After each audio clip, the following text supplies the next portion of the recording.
शांति।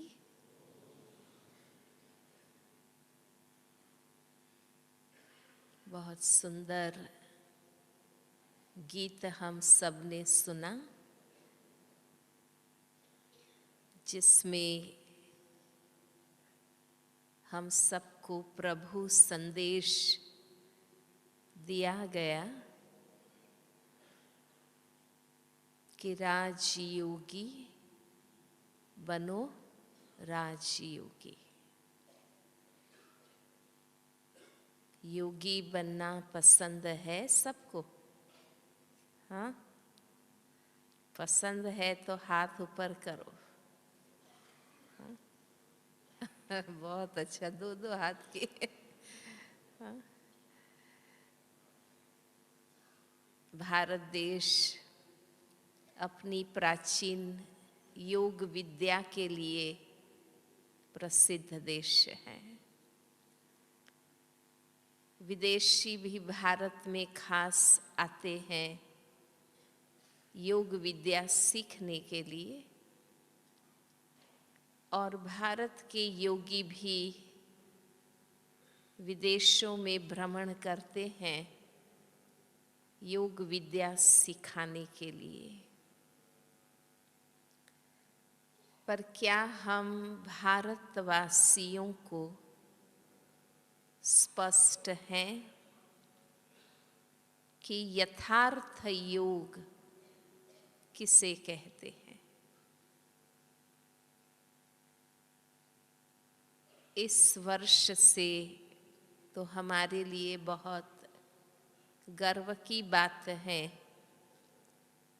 कि हमारे देश के प्रधानमंत्री जी ने संयुक्त राष्ट्र संघ की सभा में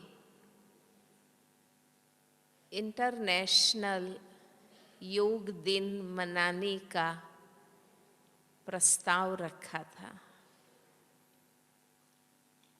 और खुशी की बात ये है कि 170 से भी अधिक देशों ने इसको समर्थन दिया, और इस वर्ष से प्रति वर्ष 24 जून को 21 जून को अंतर्राष्ट्रीय योग दिन के रूप में मनाया जाएगा। तो जब सारा विश्व योग सीखने के लिए जागृत हुआ है, तो हम भारतवासी भाई बहनों का ये प्रथम फर्ज है कि हम स्वयं यथार्थ योग को सीखें, प्रतिदिन जीवन में उसका अभ्यास करें, और योग का सुंदर अनुभव हम सबके पास हों, ताकि देश विदेश के कोई भी भाई बहनें हमें पूछें तो हम योग का सही मार्गदर्शन दे सके। अक्सर योग के नाम पर आसन प्राणायाम की शारीरिक क्रियाएं हम करते रहते हैं, लेकिन इतनी विश्व प्रसिद्ध प्राचीन विद्या सिर्फ शारीरिक स्वास्थ्य के लक्ष्य से नहीं हो सकती है। गीता शास्त्र, जिसे योग शास्त्र कहा जाता है, जिन्होंने गीता का अध्ययन किया होगा उन्हें पता होगा कि हर अध्याय का नाम योग से जुड़ा हुआ है। हर अध्याय के नीचे लिखा है कि गीता योग शास्त्र है। अगर पूरी गीता का अध्ययन करें तो परमात्मा मिलन के लिए कहीं भी आसन प्राणायाम की बात नहीं कही गई है। तो भाइयों और बहनों, हमें स्पष्ट रहे कि योग कोई क्रिया नहीं है जो सीख लें और घंटा आधा घंटा करते रहे। योग जीवन पद्धति है। हमें 1-2 घंटे के योगी बनने की बात नहीं है, हमें योगी जीवन बनाना है। तो राजयोग जो स्वयं परम पिता परमात्मा पिता श्री ब्रह्मा द्वारा हम आत्माओं को सिखाते हैं, वो सहज राजयोग एक ऐसा सहज और स्वाभाविक योग है जो हर कोई योगी बन सकता है। पूर्व 2 सत्र में 2 मूल बातें आपको बताई गई कि हम स्वयं कौन हैं, हमारा अपना वास्तविक परिचय क्या है और हमें योग किससे लगाना है।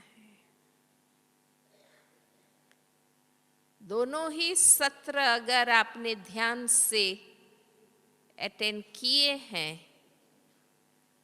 तो जरूर आपको स्पष्ट होगा कि योग अभ्यास करने वाले हम स्वयं चैतन्य शक्ति आत्मा है। शरीर तो एक साधन है जिसके द्वारा आत्मा कर्म करती है, परंतु कर्म करने वाली कर्ता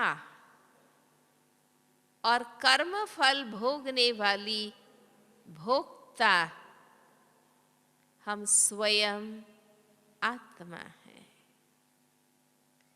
और हमें योग लगाना है उस परम चैतन्य शक्ति परमात्मा से। तो अब हमें स्पष्ट है कि न हम प्राकृतिक शक्ति हैं, न परमात्मा कोई प्राकृतिक सत्ता है। शरीर तत्वों से बना है,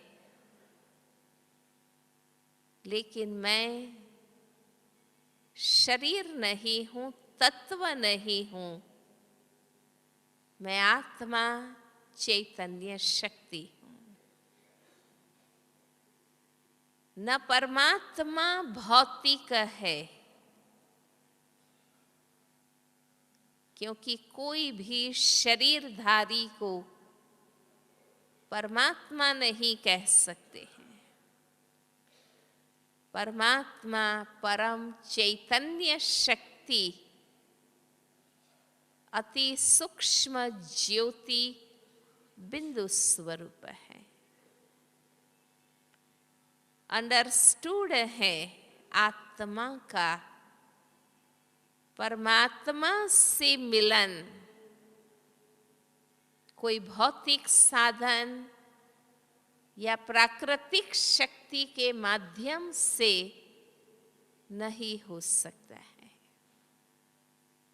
चित्र में आप देखिए, एक वक्ता और श्रोताओं के बीच संपर्क ध्वनि शक्ति और प्रकाश शक्ति के माध्यम से होता है। अगर मैं बोलूं ही नहीं या ये साउंड सिस्टम ना हो और यहाँ घना अंधेरा हो तो मेरे और आपके बीच जो संपर्क स्थापित होना चाहिए वो नहीं हो सकता है। तो हम कह सकते हैं कि एक वक्ता और श्रोताओं के बीच संपर्क ध्वनि शक्ति और प्रकाश शक्ति के माध्यम से होता है। हम टेलीफोन के द्वारा एक दोस्त से मिलते हैं, बातचीत करते हैं, वो इलेक्ट्रिसिटी मैग्नेटिक पावर से संपर्क होता है। आजकल हम मोबाइल से मिलते हैं, बातचीत करते हैं, संपर्क में बने रहते हैं, वो इलेक्ट्रोमैग्नेटिक पावर से कांटेक्ट होता है।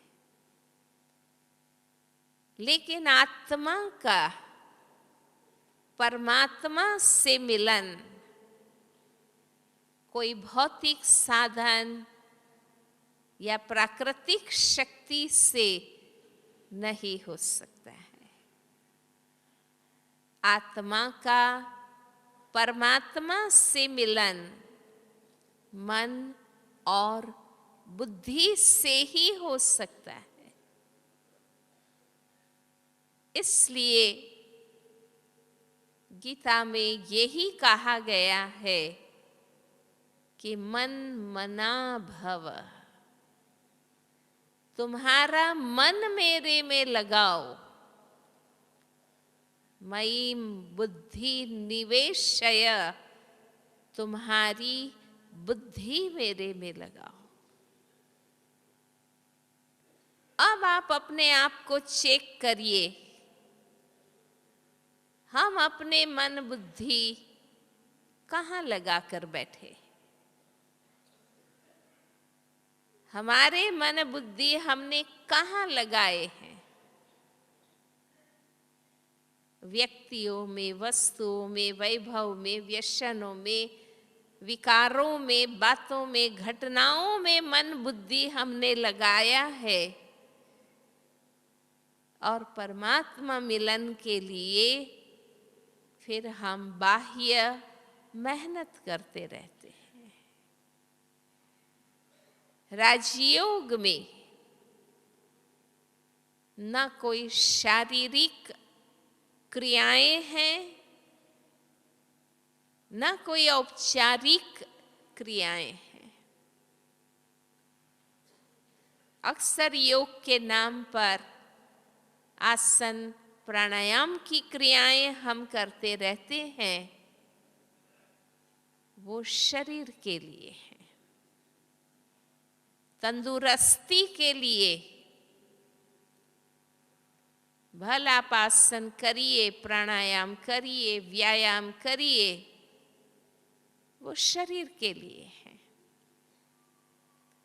लेकिन जहां तक परमात्मा से योग लगाने की बात है, इसमें कोई आसन प्राणायाम की आवश्यकता नहीं है।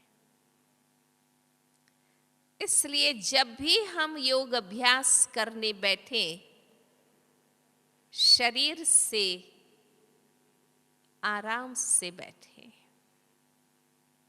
कुर्सी पर बैठिए, सोफा पर बैठिए, धरती पर बैठिए,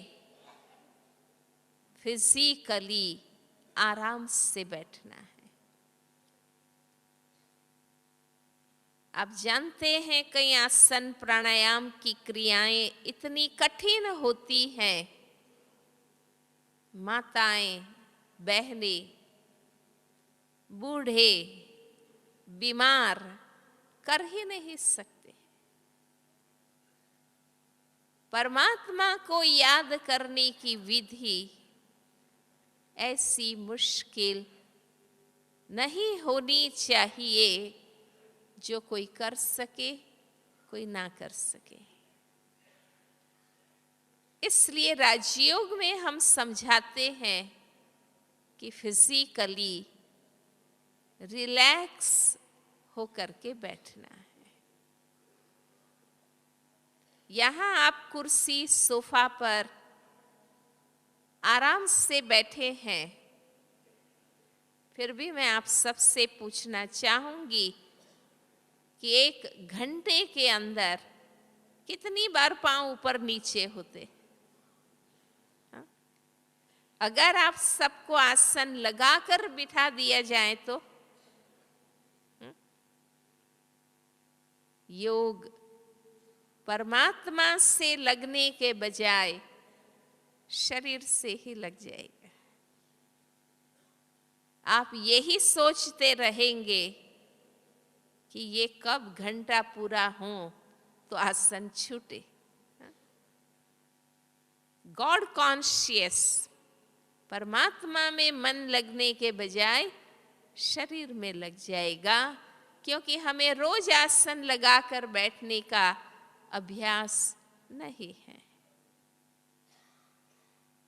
और शरीर भी अब ऐसे हो चुके हैं, किसी को घुटनों में दर्द है, किसी को पांव में दर्द है, किसी को कमर में दर्द है। हम एक सहज स्थिति में भी नहीं बैठ पाते। इसलिए राजयोग में हम कहते हैं कि फिजिकली शरीर से आराम से बैठिए, लेकिन योग अभ्यास करते समय मन से अटेंटिव होकर बैठना है। जब भी आप योग करने बैठे, मन से अटेंटिव बैठना है कि ये 1 घंटा, 2 घंटा, आधा घंटा परमात्मा मिलन के लिए है, प्रभु चिंतन के लिए है। अभी मुझे और बातें नहीं सोचनी है,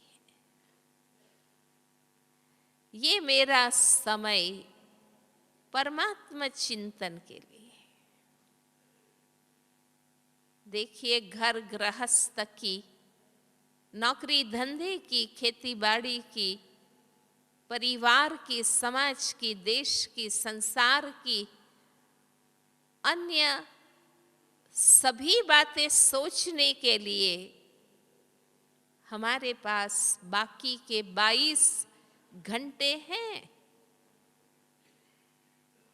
आप ये नियम बना दें, ये लक्ष्य बना ले कि प्रतिदिन 2 घंटा, एक प्रातः 1 घंटा और संध्या 1 घंटा, ये 2 घंटा प्रभु मिलन के लिए है। उस समय मुझे और बातें नहीं सोचनी है, और बातें विचार में आती हैं उनको बंद करके फिर मन परमात्मा चिंतन में लगाए। तो फिजिकली रिलैक्स, मेंटली अटेंटिव होकर बैठना है। आजकल लोग शारीरिक आसन प्राणायाम सीखते हैं। हो सकता है आप में से भी कई घंटा 2 घंटा पद्मासन लगाकर, अर्ध पद्मासन लगाकर, वज्रासन लगाकर आराम से बैठ भी सकते होंगे। लेकिन आप सोचिए, व्यक्ति शरीर से आसन लगाकर बैठ गए, पर मन परमात्मा में नहीं लगा। शरीर से स्थिर बैठ गए, पर मन परमात्मा में आसन्न नहीं हुआ, तो केवल शरीर से आसन्न होने का क्या अर्थ है? हमें मन परमात्मा में मग्न करना है, हमें बुद्धि परमात्मा में स्थित करनी है। केवल बाह्य शरीर से स्थिर होने की बात नहीं है। इसलिए परमात्मा हम सभी आत्माओं को ये समझाते हैं कि शरीर ही एक विचित्र गुफा के समान है, और मस्तक के आसन पर, भ्रकुटी के आसन पर आप आत्मा विराजमान है ही।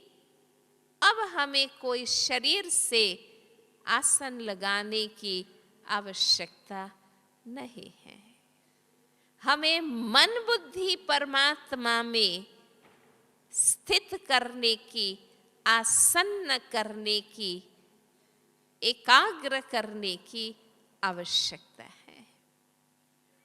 तो एक बात आप स्पष्ट कर लें कि योग अभ्यास में शारीरिक कोई क्रिया नहीं है। दूसरी बात, परमात्मा में मन बुद्धि लगाने के लिए इस योग में कोई औपचारिक क्रियाएं भी नहीं है। भक्ति में मन बुद्धि परमात्मा में लगाने के लिए हम विभिन्न तरीके अपनाते हैं।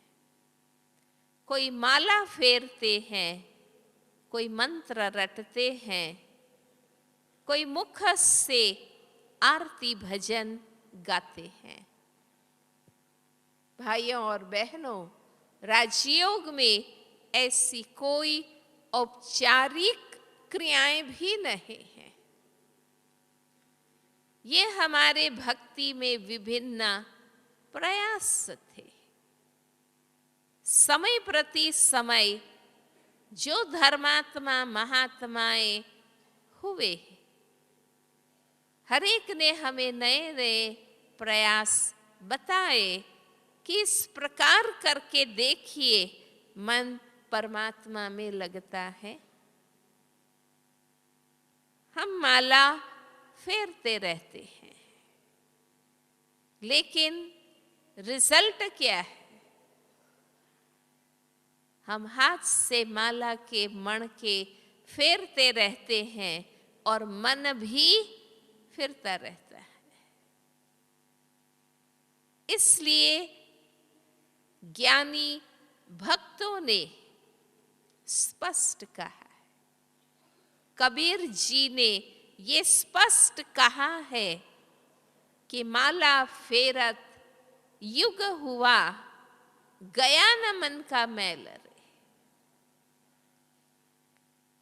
उन्होंने खुद ये सजेस्ट किया है कि हाथ के मण के छोड़कर मन का फेर। कोई हाथ से माला के मण के फेरने की बात नहीं है, मन रूपी मण के को फेरना है। अर्थात मन की स्थिति बदलनी है। आज हम सबका मन बहिर्मुखी बन गया है, बॉडी कॉन्शियस बन गया है, संसाराभिमुख बन गया है। आप चेक करिए अपने आप को, सारा दिन कौन सी बातें आप सोचते रहते? वही नौकरी धंधा, समाज, संसार, शरीर, परिवार, वही सोचते रहते हैं। ये मनोस्थिति बदलनी है। हमारे मन बुद्धि जो बहिर्मुखी बन गए हैं, सांसारिक बन गए हैं, हमें मनोस्थिति चेंज करना है, मन अंतर्मुखी बनाना है। इसलिए आपको प्रथम लेसन में आत्मचिंतन का अभ्यास सिखाया गया कि इस भौतिक बाह्य शरीर के अंदर रहने वाली हमें अपने आत्म स्वरूप का चिंतन करना है, हमें स्वयं में स्थित रहना है। कल आप सबको परमात्मा चिंतन बताया गया, तो ये मनोस्थिति बदलने की बात है, मन के फेरने की बात नहीं है। रटना जपना नेचुरल नहीं है। क्या हम अपने मित्र संबंधियों को याद करते हैं? हम सिर्फ उनका नाम रटते रहते हैं क्या? महेश भाई, महेश भाई, महेश भाई, हम ऐसे रटते हैं क्या? हम उन्हें स्वाभाविक याद करते हैं। तो परमात्मा की याद के लिए भी हमें ऐसी औपचारिकता करने की आवश्यकता नहीं। इसलिए राजयोग में न रटना है न जपना है, इसमें कोई शब्द मंत्र नहीं है। अक्सर लोग कोई न कोई गुरु से मंत्र लेते हैं और फिर रटते रहते हैं। आपने देखा होगा कई बार मंत्र रटने वाले उसके अर्थ को भी नहीं समझते।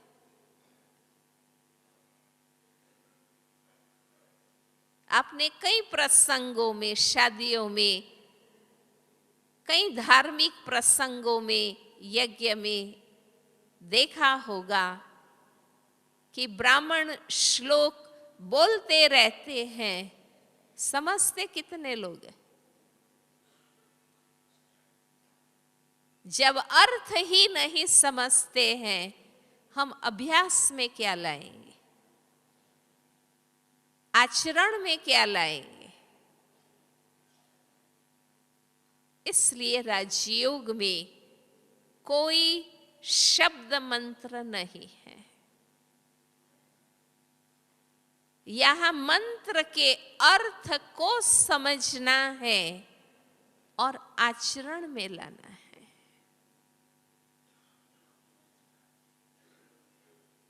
हम मुख से रटते हैं ओम नमो शिवाय, ओम नमो शिवाय, ओम नमो शिवाय। दो हाथ से शिव को नमन भी करते हैं, लेकिन फिर क्या सारा दिन वो शिव परमात्मा हमें क्या सिखाते हैं वो हमें याद भी नहीं रहता। हम उस शिव परमात्मा की आज्ञा पर भी नहीं चलते, तो सिर्फ रटने का क्या मतलब है? आपका बेटा रोज सुबह उठकर गुड मॉर्निंग आपको कहता है, नमस्ते कहता है, पांव लगता है, लेकिन फिर सारा दिन आपकी एक भी बात मानता नहीं है, तो आप अपने बच्चे को क्या कहेंगे? क्या कहेंगे कि भाई ये बाह्याचार करने की जरूरत नहीं है, मैं जो कहता हूं वो तुम करो, मेरी सही बातों को मानो। मेरे कार्य में मददगार बनो। अगर हमारा परमात्मा से सच्चा प्यार है तो बाह्य रूप से हाथ जोड़ने की, पांव पड़ने की जरूरत नहीं है, पर हम उस पिता परमात्मा की आज्ञा पर चलें, उनके ज्ञान को, गुणों को जीवन में धारण करें। हम उसके कार्य में मन वचन कर्म से, तन मन धन से मददगार बन जाएं। वो हमारा सच्चा प्यार है, रिस्पेक्ट है, वो हमारी सच्ची कुर्बानी है। इसलिए योग में कोई मंत्र नहीं है, कुछ रटना नहीं है। ऐसा नहीं है कोई ओम शांति ओम शांति ओम शांति कहना है या रटना है, ये कोई रिवाज नहीं है।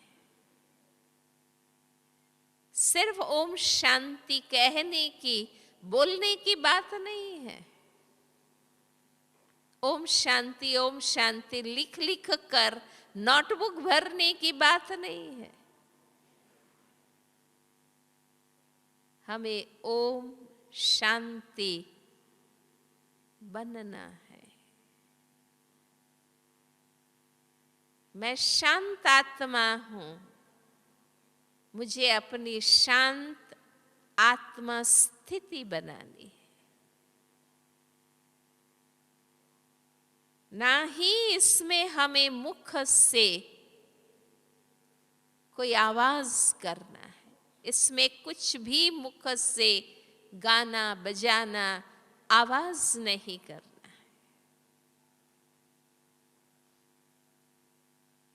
परमात्मा को मुख का आवाज नहीं पहुंचता है।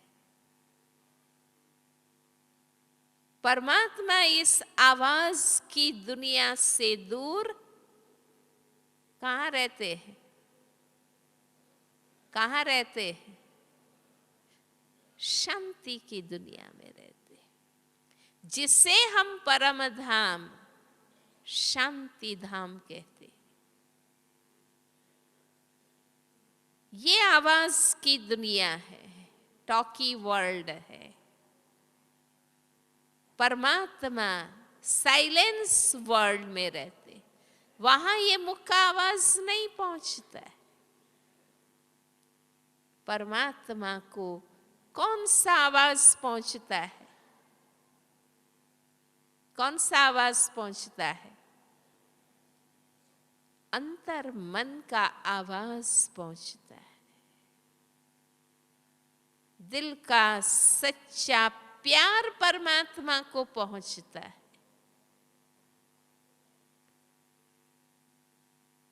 इसलिए राजयोग में हम साइलेंस में बैठते हैं, मन ही मन प्यार से हम उस प्रभु पिता को याद करते हैं। इसलिए इसमें बाह्य कोई औपचारिकता नहीं है। तीसरी बात, भाई बहनें पूछते हैं हमें योग किससे लगाना है? हम अपने मन बुद्धि कहाँ लगाएं? क्या हम सामने मूर्ति रखें, चित्र रखें, फोटो रखें, या दिवा जलाएं, बिंदु पर मन लगाएं? हमें योग कहाँ लगाना है, किससे लगाना है? अब मैं आप सब भाई बहनों से ही पूछना चाहूंगी, क्योंकि अब आप सभी सिर्फ भक्त आत्माएं नहीं हैं। अब आप सभी भी ज्ञानी आत्माएं हैं। आपने अपना आत्मा परिचय प्राप्त किया है। कल आप सबने पिता परमात्मा का सही परिचय प्राप्त किया है। अब आप विवेक से बताइए हमें योग किससे लगाना है? किससे लगाना है? हमें योग किससे लगाना है? कौन बताएगा? हमें योग डायरेक्ट परम चैतन्य परमात्मा से लगाना है, न कि परमात्मा के चित्र से या मूर्ति से योग नहीं लगाना। ये तो भक्ति में हम परमात्मा को नहीं जानते थे। बेशक हम मानते थे, पर यथार्थ रूप से जानते नहीं थे। तो हरेक ने अपनी अपनी भावना से अपने अपने इष्ट की मूर्ति चित्र रख दिए और उनसे मन लगाने की कोशिश की। लेकिन अब आपको सही ज्ञान है कि परमात्मा एक ही है, दिव्य ज्योति बिंदु स्वरूप है। जो शिव परमात्मा सर्वगुण और सर्व शक्तियों के सागर है। हमें योग डायरेक्ट परम चैतन्य परमात्मा से लगाना है, न कि उनके चित्र मूर्ति या फोटो से योग लगाना है।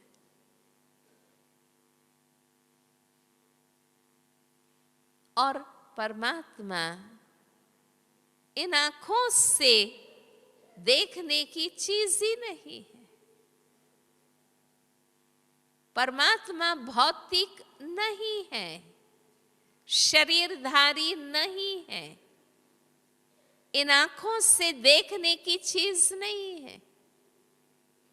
वो तो है ही दिव्य ज्योति बिंदु स्वरूप। इवन अभी आप यहां बैठे हैं, अभी इस हॉल में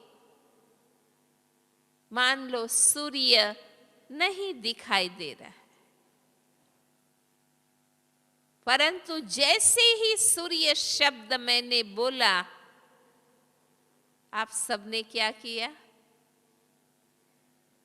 क्या किया? मन की आंख से देखा ना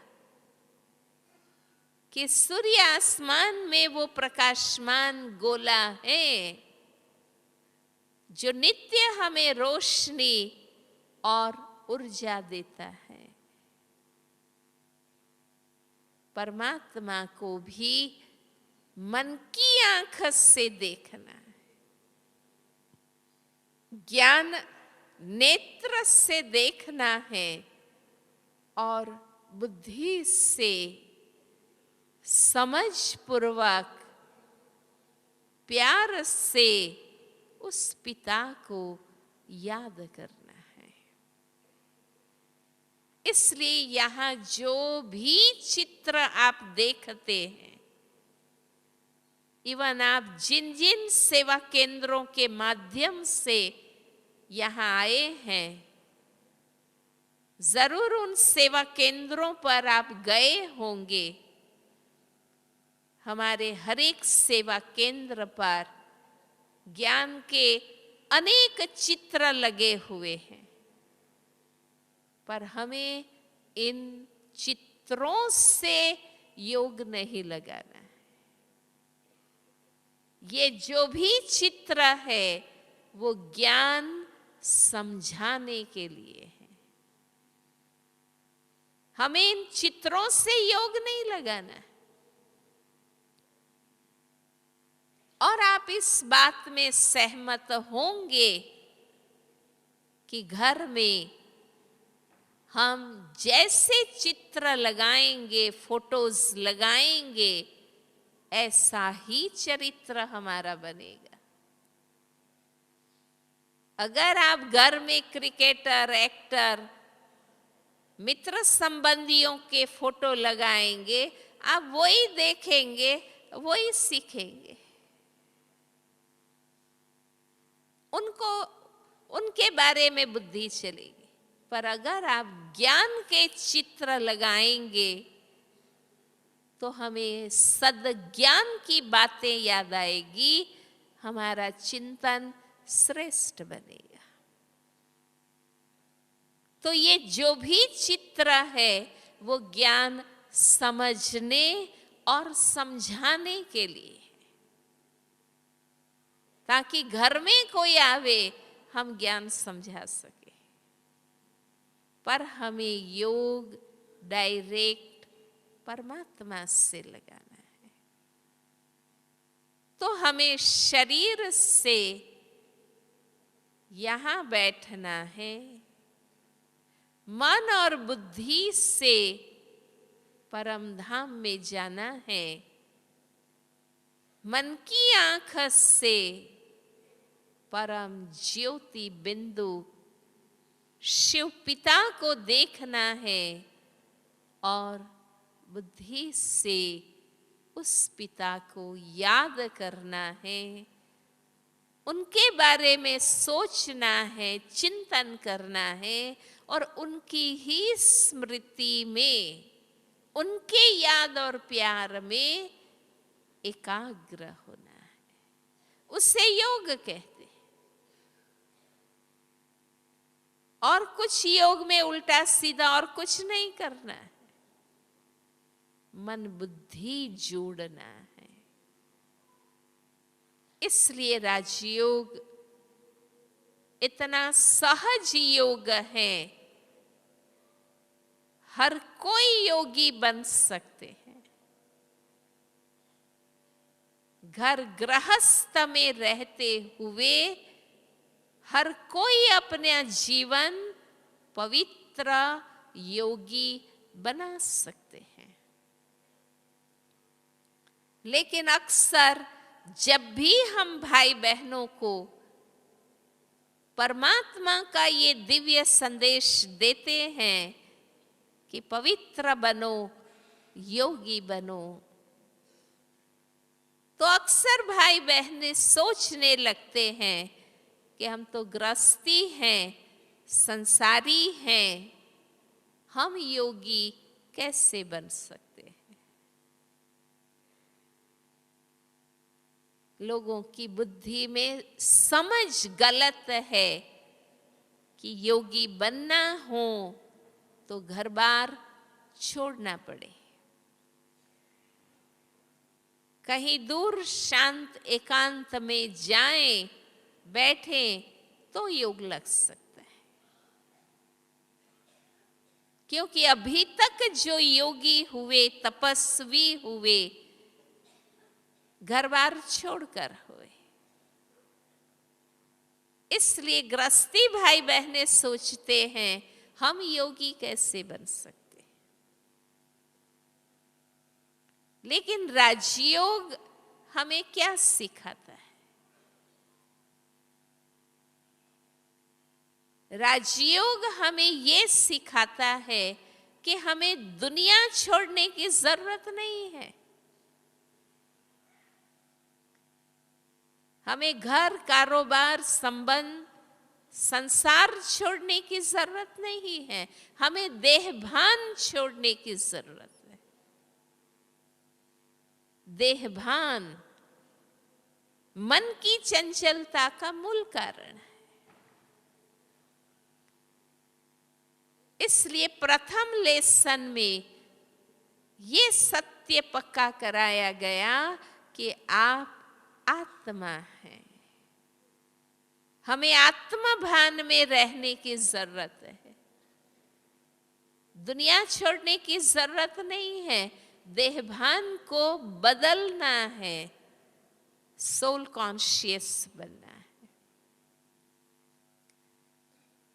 इसलिए ना स्थान बदलना है, न ड्रेस बदलना है। कोई भगवा पहन लेने से, सफेद पहन लेने से कोई योगी नहीं बन जाता है।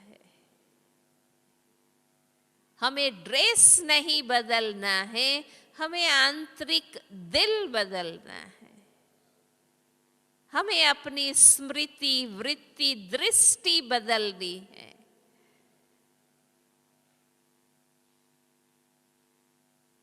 ये सफेद ड्रेस हमारा यूनिफॉर्म है। हर विद्यालय, हर संस्था, हर कंपनी का अपना यूनिफॉर्म होता है कि नहीं होता? ये हमारा यूनिफॉर्म है। हम फुल टाइम सेवा में हैं, इसलिए हम फुल टाइम पहनते। पर कोई सफेद पहन लेने से योगी नहीं बन जाता है। बेशक योगी आत्मा को सफेद वस्त्र पसंद आते हैं, क्योंकि सफेद ड्रेस स्वच्छता, पवित्रता, शांति का प्रतीक है। ना ही स्थान बदलने की जरूरत है। ऐसा नहीं है कहीं दूर जंगल में शांत एकांत में जाएं तो योग लग सकता है, ऐसा नहीं है।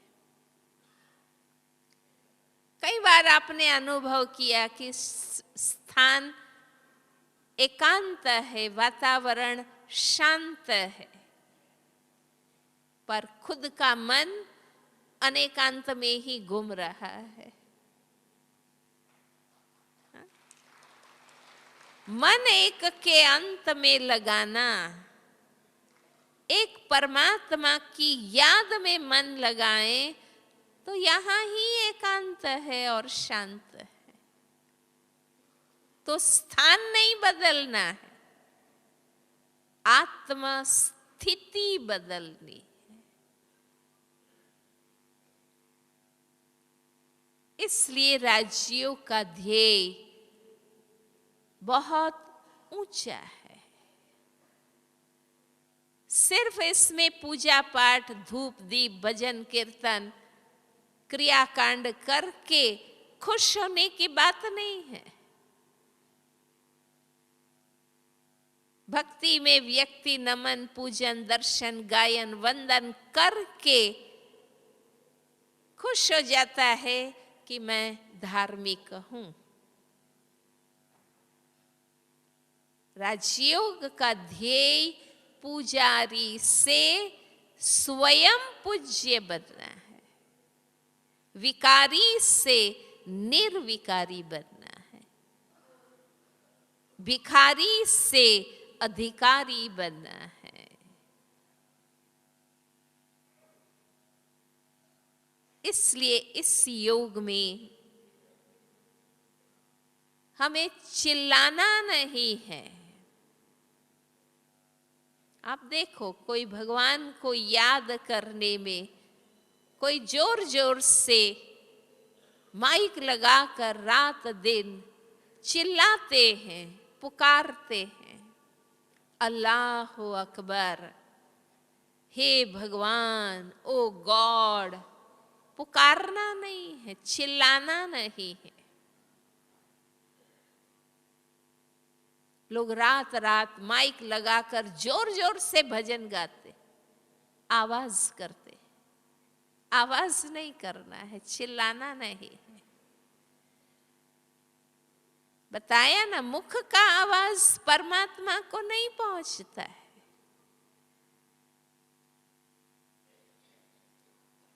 कहते हैं हम परमात्मा को याद करते हैं, पर अक्सर लोग भगवान से मांगते रहते हैं, मांगते रहते हैं, हे भगवान विद्या दो, बुद्धि दो, धन दो, तंदुरुस्ती दो, मेरा ये काम कर दो। हाँ? हम मांगते रहते हैं। राजयोग में हम कहते हैं हमें परमात्मा से मांगना नहीं है।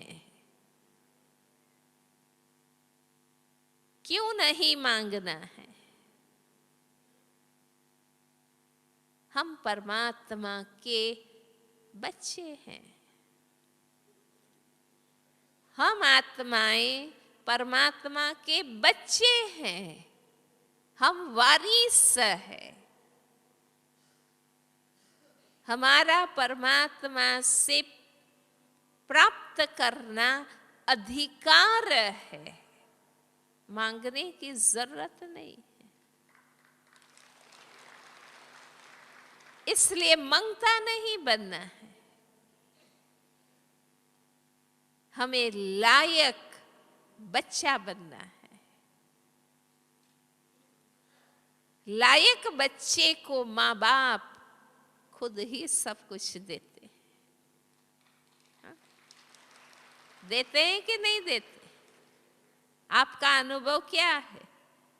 हाँ? बेटा लायक है, माँ बाप पेट से निकाल के देते हैं। हाँ? खुद नहीं खाते हैं, नहीं पहनते हैं, बच्चे को देते हैं। हमें लायक ईश्वरीय संतान बनने की जरूरत है। हम कहते हैं त्वमेव माताश्च पिता त्वमेव। परमात्मा को हम अपना पिता कहते हैं, माता कहते हैं, गॉड फादर कहते हैं। पर क्या हम अपने आप को ईश्वरीय संतान कहलाने लायक हैं? हमें लायक ईश्वरीय संतान बनना है तो उनकी याद से ही प्राप्ति है, कहने की जरूरत ही नहीं है। हमें स्मृति से ही समर्थी मिल जाती है, जरूरत ही नहीं है मांगने की। कहीं परमात्मा को बड़े दीन हीन लाचार मजबूर बनकर प्रार्थना करते रहते, इतनी शक्ति हमें देना दाता। हाँ? राजयोग में हम प्रार्थना नहीं करते, विनती नहीं करते, रिक्वेस्ट नहीं करते, क्योंकि वो स्वयं ही दाता है। वो स्वयं ही दाता है, वो दे ही रहा है। हमें उनको रिक्वेस्ट करने की जरूरत नहीं है। जो दे ही रहा हो ही दाता, उनको कहना कि देना, ये तो इंसल्ट करना है। इसलिए राजयोग में सिंपली परमात्मा को याद करना है, प्यार करना है। योग हमें सोचने की जरूरत है। परमात्मा दाता है, सागर है, दयालु है, रहम दिल है, कृपालु है, प्यार का सागर है। वो दे ही रहा है। सोचने की आवश्यकता है, हमें क्यों नहीं मिल रहा है? क्योंकि हमारा परमात्मा से योग नहीं है। योग मीन्स कनेक्शन। हमारा परमात्मा से कोई कनेक्शन नहीं, कोई संबंध संपर्क नहीं रहा। चित्र में देखिए, आपके शहर में पावर हाउस है, पर आपको अपने घर में बिजली तो तब मिल सकती है ना जब आप कनेक्शन करें। वाटर टैंक है, पानी की टंकी है आपके शहर में, पर घर में नलके में पानी तो तब आएगा ना जब वाटर टैंक से कनेक्शन करेंगे। परमात्मा सागर है, अखुट भंडार है, दाता है, पर हमें प्राप्त तब होगा ना जब हम उनसे कनेक्शन करेंगे। मन बुद्धि की तार परमात्मा से जोड़ेंगे तो प्राप्ति होगी ना। अब आप देखिए, अपने आप को चेक करिए, मन और बुद्धि की सूक्ष्म तारें हमने कहाँ जोड़ी है?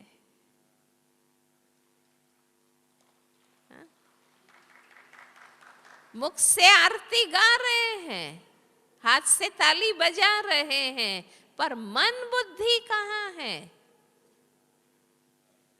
हमें मन और बुद्धि की सूक्ष्म तारें उस प्रभु से लगाने।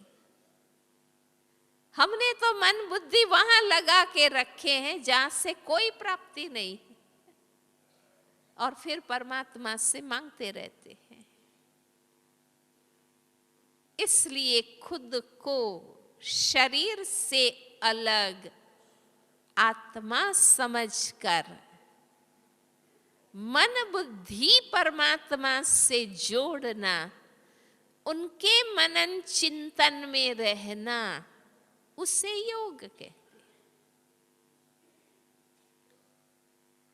योग मीन्स रिलेशन, प्राप्ति संबंध से होती है। हमारा परमात्मा से कोई संबंध नहीं, इसलिए प्राप्ति नहीं है। हम मुख से गाते हैं, भक्ति में हम वर्णन करते हैं, परमात्मा के साथ सर्व संबंधों का गायन करते। त्वमेव माताश्च पिता त्वमेव, त्वमेव बंधुश्च सखा त्वमेव, त्वमेव विद्या द्रविणम त्वमेव, त्वमेव सर्वम मम देव देवा कहते। हम गाते हैं, वर्णन करते हैं, तुम मात पिता हम बालक तेरे। तुम ही हो माता पिता, तुम ही हो बंधु सखा, तुम ही। मुख से गायन करते हैं, वर्णन करते हैं, पर मन वचन कर्म से संबंध फॉलो नहीं करते, निभाते नहीं। राजयोग में हम कहते हैं मुख से वर्णन करने की जरूरत नहीं है। आप खुद सोचिए, क्या आपके बच्चे घर में रोज आपके सामने बैठकर गाते हैं क्या? तुम मेरी माँ हो, तुम मेरे पापा हो, तुम मेरे दादा हो, रोज गाते हैं क्या? हा? बच्चे को परख है इन सब के बीच, यही मेरे दादा है, यही मेरे पिता है। उनको निश्चय है यही मेरे माँ बाप है। हमें मुख से वर्णन करने की जरूरत नहीं है, हमें मन वचन कर्म से उस संबंध को फॉलो करने की, निभाने की जरूरत है। इसलिए खुद को शरीर से अलग आत्मा समझकर जीवन के सर्व संबंध परमात्मा से जोड़ना, उनके ज्ञान गुण को जीवन में धारण करना, उसको योग कहते हैं। तो योग कोई मुश्किल चीज नहीं है। योग का अर्थ है, योग माना मिलन, वियोग माना अलग हो जाना, योग लगाना माना मिलन मनाना। योग मीन्स जोड़, कनेक्शन, उनके संपर्क में रहना। योग मीन्स रिलेशन, संबंध जोड़ना। सिर्फ मानना नहीं, यथार्थ रूप से जानना। अब आपने जान लिया है, विवेक से पहचान लिया है, अब हमें उनसे संबंध जोड़ना है, उसे अपना बनाना है। योग मीन्स याद, स्मृति। हमें कौन याद आते हैं? अपने को देखो, हमें कौन याद आते हैं? दुनिया में तो लाखों हैं, पर हमें सभी याद नहीं आते हैं। हमें वो कौन याद आते हैं जिससे हमारे रिलेशन है, कनेक्शन है। इसलिए योग की सिंपल विधि है परमात्मा से संबंध जोड़ना। ऑटोमेटिक याद आती। एक बच्चे को माँ बाप नेचुरल याद आते हैं। जब हमारे जीवन के सर्व संबंध परमात्मा से है, वो ही मेरा माता पिता बंधु गुरु सखा स्वामी सर्वस्व है, तो मुझे हर हाल में, हर बात में, हर परिस्थिति में, हर आवश्यकता में मुझे कौन याद आएगा? कौन याद आएगा? वो ही तो याद आएगा, क्योंकि वो ही मेरा सब कुछ है। हमें स्पष्ट होना चाहिए, ये देह के संबंध है, एक जन्म के। ये शरीर छूटेगा, ये संबंध समाप्त हो जाएगा। नया शरीर लूंगी, नए माँ बाप भाई बहन मित्र मिलेंगे। तो ये देह के संबंध है, एक जन्म के। पर मुझ आत्मा के असली अविनाशी संबंध एक परमात्मा से है। जब वो संबंध हम जोड़ते हैं, हमें हर बात में ऑटोमेटिक उसकी याद आती है। इसलिए योग मीन्स याद करना, परमात्मा को प्यार करना। याद करना, प्यार करना हर किसी को आता है ना, पर परमात्मा को याद करना, परमात्मा को प्यार करना, उसको योगी कहते हैं। और उनका बन जाना, उन पर वारी जाना, कुर्बान जाना, दिल से उनका बन जाना, उसे योग कहते हैं। इसलिए राजयोग में कोई मेहनत नहीं, मुश्किल नहीं, कोई औपचारिक नहीं, सहज योग है। हर कोई योगी बन सकता है। स्त्री हो, पुरुष हो, युवा हो, बूढ़ा हो, पढ़ा हो, अनपढ़ हो, गांव में हो, शहर में हो, देश में हो, विदेश में हो, हर आत्मा योगी बन सकती है। ये राजयोग सर्व योगों का राजा, सर्वश्रेष्ठ योग है। सत्य ज्ञान प्राप्त करने के बाद ईश्वर को प्यार करना, उस प्यार में मगन होना, उसे योग कहते हैं। ये प्रेम योग है। हम कर्म करते भी बुद्धि योग उनसे लगा सकते हैं। ये कर्म योग है और ये इतना सहज है। लास्ट बात मैं ये बताना चाहूंगी कि योग अभ्यास के समय, परमात्मा को याद करते समय आंख बंद करने की भी जरूरत नहीं। अक्सर भक्ति में जब हम भगवान को याद करते हैं, आंख बंद करके बैठते हैं। इवन हमने देखा स्कूलों में बच्चों को प्रार्थना कराते हैं, जबरदस्ती आंख बंद करवाते।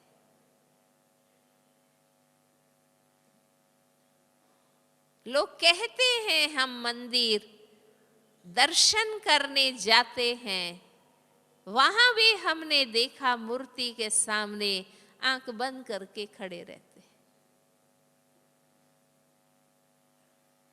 राजयोग में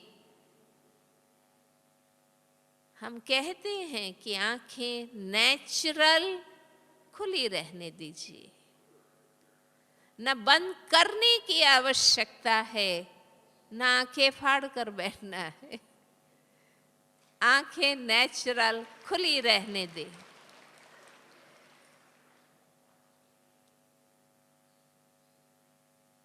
आप खुद अपना अनुभव बताइए, क्यों आंख बंद करते हैं?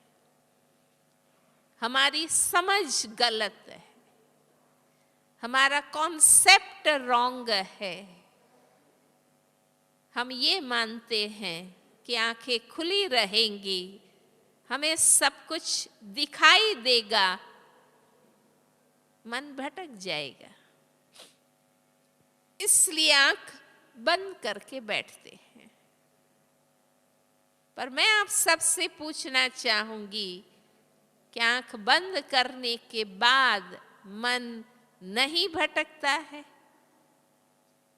हाँ, भटकता है ना।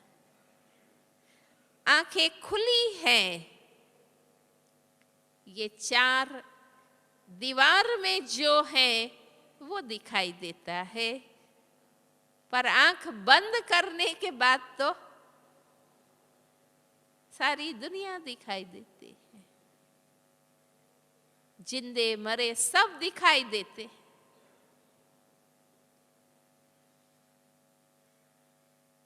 क्योंकि आंख नहीं देखती है।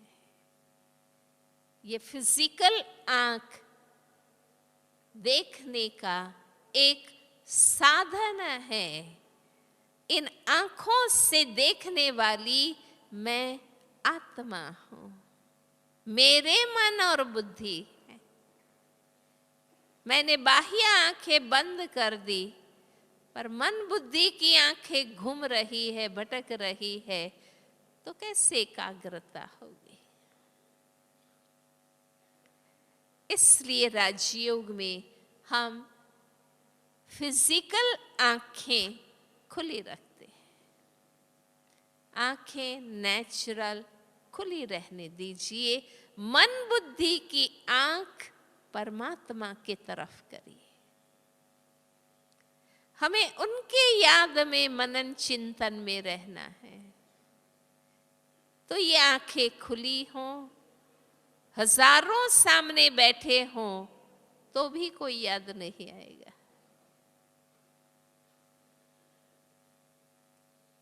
इसलिए ये नेचुरल मेथड है।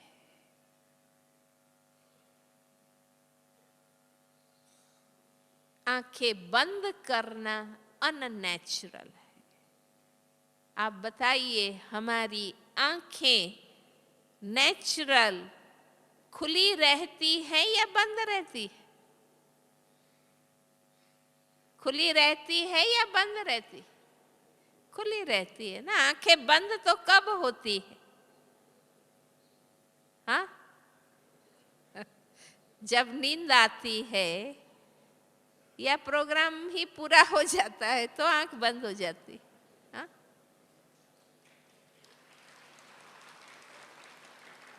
देखो आसपास, देखो कोई आंख बंद करके तो नहीं बैठा है ना। हाँ? आंखें बंद तो तब होने लगती है ना, इंसान थका हुआ हो, नींद आती हो तो आंखें बंद होने लगती है, वरना हमारी आंखें खुली रहती है। हम कहते भी है कि मेरी नींद पूरी हो गई, आंख खुल गई। आंखें नेचुरल खुली रहती है, उसे बंद करना अननेचुरल है। इसलिए हम आंखें खुली रखते हैं, मन की आंख परमात्मा के प्रति फोकस करते हैं, उसको याद करते हैं, प्यार करते हैं। ये है राजयोग की विधि। मैं समझती हूं अब आपको स्पष्ट है प्रैक्टिकल कैसे अभ्यास करना है। आज का अभ्यास हम विधि पूर्वक करेंगे, इसलिए सभी व्यवस्थित बैठ जाएं, अलर्ट होके बैठ जाएं।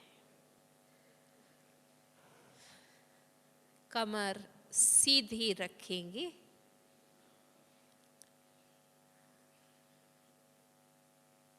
आज मैं आपको योग अभ्यास करा रही हूं, आप मेरे मस्तक में देखेंगे।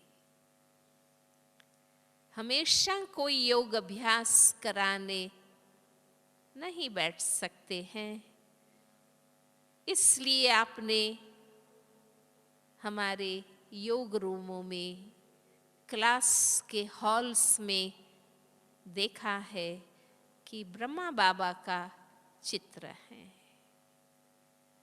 जो सर्वश्रेष्ठ योगी हैं, उनका चित्र रखा है, क्योंकि हमेशा कोई योग अभ्यास कराने नहीं बैठ सकते हैं, इसलिए ब्रह्मा बाबा का ट्रांसलाइट चित्र रखा हुआ है कि जैसे ब्रह्मा बाबा शिव परमात्मा को याद करते हैं, हमें भी शिव बाबा को याद करना है। जैसे आज मैं आपको योग अभ्यास कराती हूं, तो आप मेरे मस्तक में देखेंगे और बुद्धि का योग परमात्मा से लगाएंगे। जैसे एक फिजिकल ड्रिल मास्टर, शारीरिक व्यायाम कराने वाला स्टेज पर सामने खुद एक्सरसाइज करता है और उसको देखकर स्टूडेंट, ऑडियंस फॉलो करता है। ये स्पिरिचुअल एक्सरसाइज है, मन बुद्धि की एक्सरसाइज है। मैं खुद अभ्यास करूंगी, मुझे देखते हुए आप भी मन बुद्धि से वो अभ्यास करेंगे। 3 प्रैक्टिस हम करेंगे। मैं कमेंट्री देती जाऊंगी, आपको मुख से बोलना नहीं है, मन से फॉलो करना है। पहली ड्रिल, पहली एक्सरसाइज मन बुद्धि की है, देहभान से न्यारा होना, डिटैच होना। बुद्धि से दूसरी एक्सरसाइज, बुद्धि से इस दुनिया से दूर असली घर परम धाम में जाना। और तीसरी एक्सरसाइज है, अब मन बुद्धि को उस एक परम ज्योति बिंदु शिव परमात्मा से लगाना।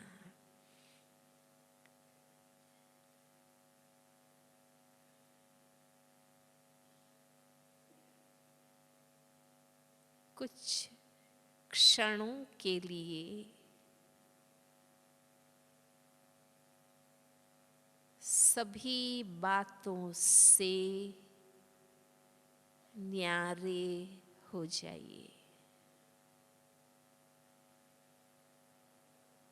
आस पास की व्यक्तियों से, चीजों से, परिस्थितियों से डिटैच हो जाइए। साक्षी दृष्टा बन जाइए।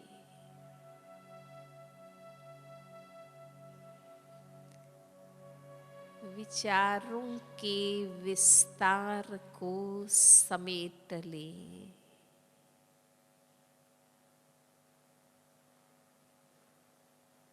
मस्तक बीच भ्रकुटी में स्थित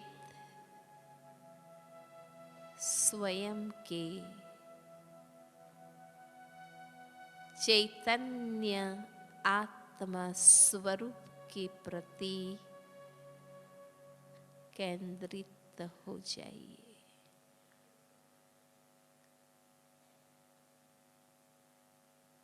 मस्तक के ऊंचे तख्त पर विराजमान मैं आत्मा हूँ।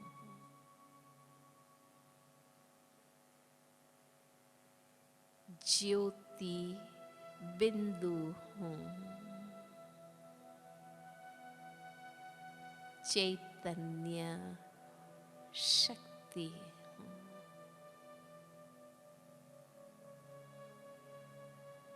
मैं आत्मा इस शरीर की मालिक, इन कर्मेंद्रियों की राजा हूँ।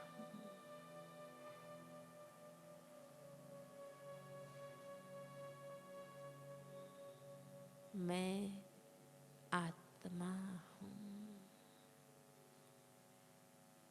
कर्मेंद्रियां कर्मचारी है।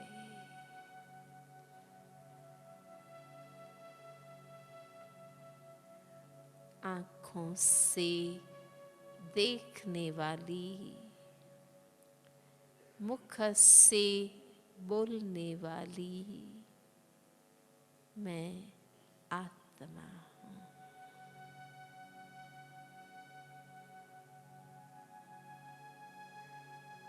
मेरे लिए यह दुनिया एक कर्म क्षेत्र है। ये दुनिया मेरा असली घर नहीं है।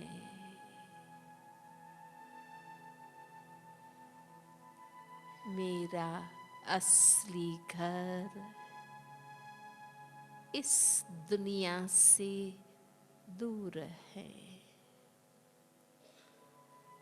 5 तत्वों से पार है। जहाँ अखंड लाल ज्योतिर्मय ब्रह्म तत्व छाया हुआ है। मैं आत्मा उस ब्रह्मलोक की निवासी हूँ।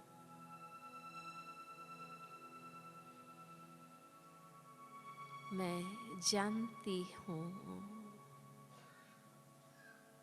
मुझ आत्मा के अविनाशी पिता परमात्मा भी परम धाम के निवासी है।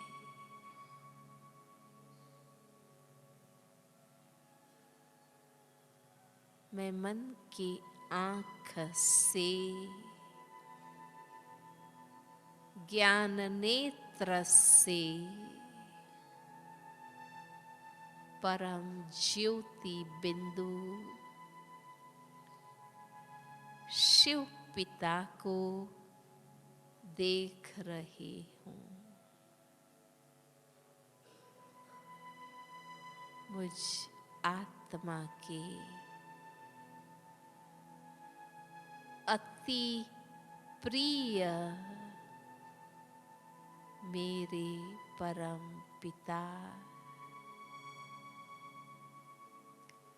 अनेक जन्मों से मैं आपको खोजती रही हूँ। भक्ति में दर दर भटकती रही हूँ, लेकिन मुझे कहीं भी आपका सही परिचय प्राप्त नहीं हुआ। अब मैं कितनी भाग्यशाली हूँ। अब मुझे आपका सही परिचय प्राप्त हुआ है।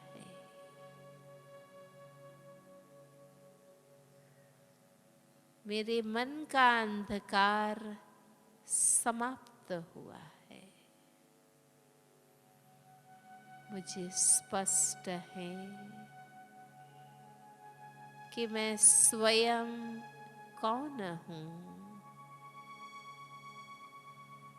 और आप कौन हैं।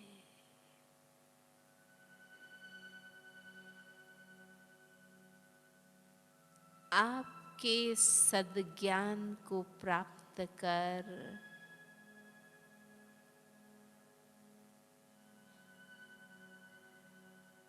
मेरी बुद्धि रोशन हो गई है। जीवन का सही ठिकाना मुझे मिल गया है। मेरे प्यारे शिव बाबा, अब मेरा यही लक्ष्य है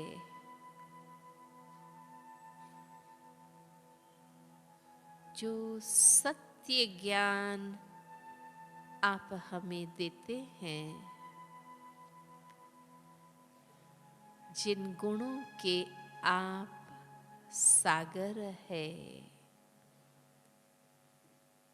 जिन शक्तियों के आप अखुट भंडार है, मीठे शिव बाबा, आपका ये संपूर्ण सत्य ज्ञान, आपके सर्व ईश्वरीय गुण, आपकी सभी रूहानी शक्ति शक्तियाँ मुझे भी अपने जीवन में धारण करनी है।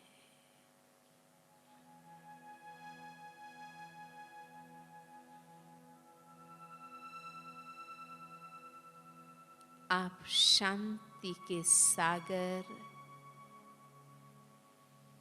शांति दाता है।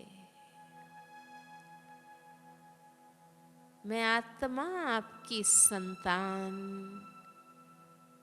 शांत स्वरूप, शांति दूत हूँ।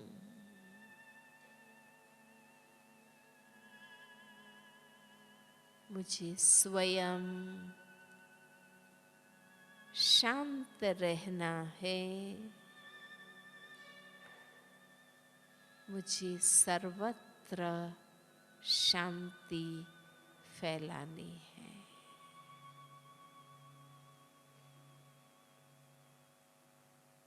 मेरे दुख हरता, सुख करता बाबा, आपकी संतान में आत्मा भी सुखदेव हूँ।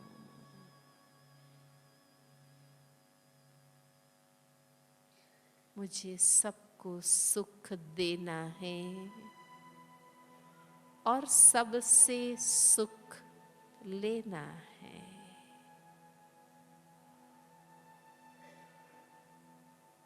मेरे सर्वशक्तिमान सदा पावन पिता, आपकी याद से मैं आत्मा भी पावन बनती जाती हूँ। मैं आपसे योग लगाती हूँ। मैं आत्मा शक्तिशाली बनती जाती हूँ। मुझे यही निश्चय, नशा और खुशी है कि मैं आत्मा हूँ, आपकी ईश्वरीय संतान हूँ। मैं स्वयं एक शक्ति हूँ, दिव्य ज्योति हूँ, शांत हूँ, शुद्ध हूँ। मैं एक शक्ति हूँ।